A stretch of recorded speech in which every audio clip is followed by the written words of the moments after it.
Assalamualaikum warahmatullahi wabarakatuh. Bersyukur kepada Allah Subhanahu wa Ta'ala yang telah memberikan kita nikmat kesehatan dan kesempatan, sehingga pada saat sekarang ini saya bisa melaksanakan pembuatan video untuk pemenuhan ujian tengah semester mata kuliah endokrinologi. Baiklah, langsung saja.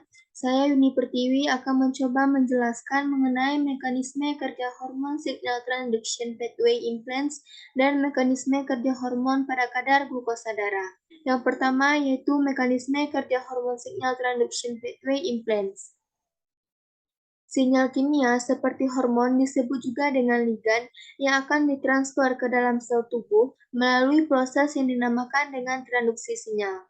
Perlu diketahui bahwa hormon bekerja dengan mengikat reseptor protein baik di dalam sel maupun yang terjadi pada membran plasma sel mereka.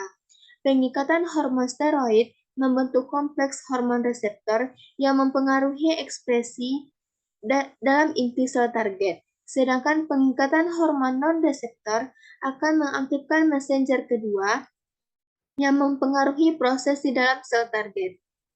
Hormon aksin adalah ligan yang mengikat reseptor. Kemudian, ligan mengakibatkan reseptor berubah bentuk dan masuk ke dalam sel, kemudian mengaktifkan second messenger. Second messenger akan mengaktifkan respons seluler sel.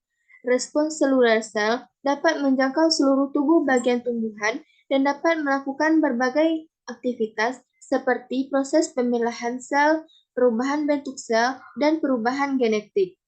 Yang kedua yaitu mekanisme kerja hormon pada kadar glukosa darah. Penurunan gula darah di bawah normal akan merangsang medula adrenal untuk mengekresikan epinefrin. Kemudian epinefrin akan merangsang hipotalamus, tepatnya itu pada anterior pituitary, untuk mengekresikan ACTH dan STH. ACTH merangsang korteks adrenal untuk menghasilkan kortisol. Dan juga STH merangsang untuk menghasilkan kortisol. Kortisol mencegah pembentukan glukosa oleh sel-sel otot sehingga kadar glukosa darah kembali normal. Pada epinefrin menghambat sel beta atau reseptor alfa pada pankreas untuk menghasilkan insulin. Karena insulin dapat menurunkan gula darah di bawah normal sehingga keadaan gula darah semakin turun.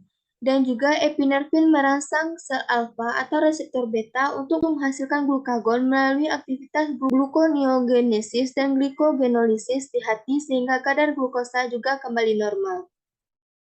Sebaliknya, jika terjadi peningkatan gula darah di atas nilai normal, maka akan merangsang sel beta atau reseptor alfa untuk menghasilkan insulin.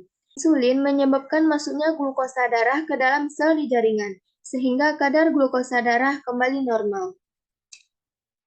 Karena peningkatan gula darah di atas nilai normal, maka akan menghambat sel alfa atau reseptor beta untuk tidak menghasilkan glukagon yang dapat menyebabkan semakin meningkatnya gula darah di atas nilai normal.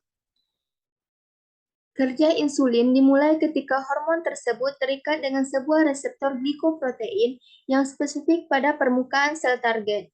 Reseptor insulin terdiri dari dua heterodimer yang terdiri atas dua subunit yang diberi simbol alfa dan beta. Subunit alfa terletak pada ekstrasel dan merupakan sisi berikatan dengan insulin. Subunit beta merupakan protein transmembran yang melaksanakan fungsi sekunder yang utamanya pada sebuah reseptor yaitu transduksi sinyal. Insulin berperan mengubah glukosa menjadi glikogen, akan menurunkan kadar gula darah. Jika seseorang tidak dapat memproduksi insulin, maka glukosa dalam darah terus bertambah, karena glukosanya tidak bisa diubah menjadi glikogen. Akibatnya, urin yang dikeluarkan mengandung glukosa. Baiklah, sekian yang dapat saya jelaskan pada kesempatan kali ini. Apabila ada kesalahan, saya mohon maaf. Saya akhiri. Wassalamualaikum warahmatullahi wabarakatuh.